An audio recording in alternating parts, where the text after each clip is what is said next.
Hi, I'm Joe Ward. I'm running for council in District 7. I'm also the author of the CBRM Counselor's Pledge.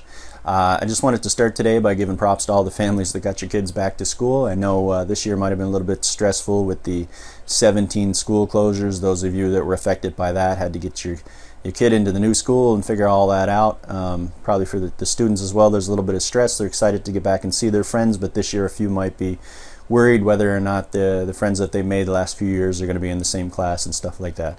Anyway, the good thing is that kids rebound quickly. They make friends really well, and I'm sure that if they haven't made that adjustment already, they will by middle of next week. We've got good teachers there to take care of them, so all should be well. Now, there's another topic I want to talk about this today, though, and that's the topic of child poverty. So, getting back to school can be extremely stressful when you're on a limited budget, and there's a lot of families in that situation. Just the school supplies themselves can be expensive, but then when you're talking about new school clothes and jacket and sneakers and things like that, that can become a heavy toll on families that are living in poverty conditions or that have limited incomes. And so I know that there's no possibility that a lot of you out there seeing this video are not going to be able to empathize with that. With a municipality with the challenges we have, double-digit unemployment and out-migration at the rate that it is, I know that you can empathize with that. If you're doing well, please don't check out on this video because there's a message here for you too, and I need your support in sharing it. But Cape Breton has always tried to take care of its own. It's just that our challenges are so immense that how do we do that? It's not an easy problem, but it's never a problem that we can lose focus on. So we tend to talk about water cooler statistics. By that I mean casual conversation, we'll say to each other, well, there's not a lot of jobs here, or isn't there a lot of people moving, or hey, there's a lot of kids that aren't doing so well, or why do the schools keep closing? Well, we need to put some statistics on child poverty because it's a scary situation if you don't know the numbers. 1/3 of all children in the CBRM are living in poverty conditions.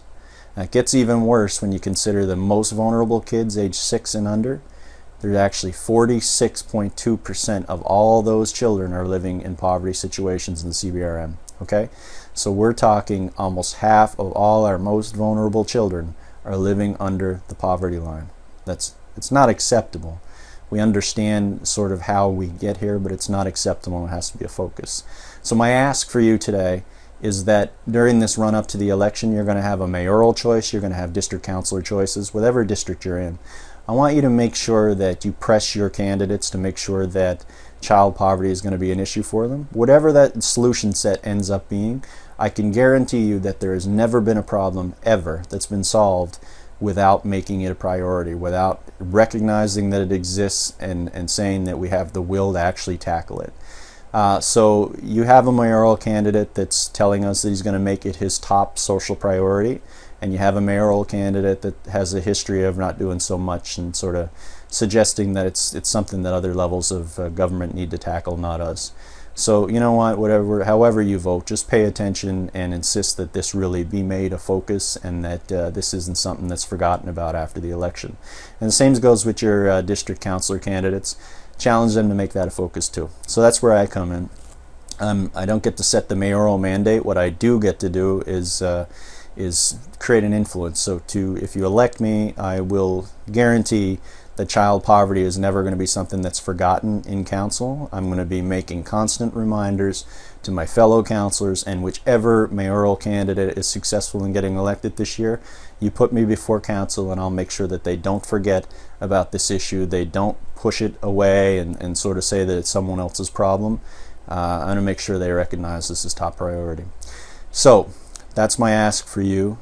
In terms of District 7, for those of you who are living in my district, I just ask that if this is something that is important to you, and I hope it is, that you know that I'm a good representative for you. And if you decide, hey, maybe Joe Ward isn't the guy for me, then please challenge your other options to make this a priority as well, because it doesn't matter who gets in there. What matters is that we know about this issue, we know how significant it is, and that we commit to doing something about it.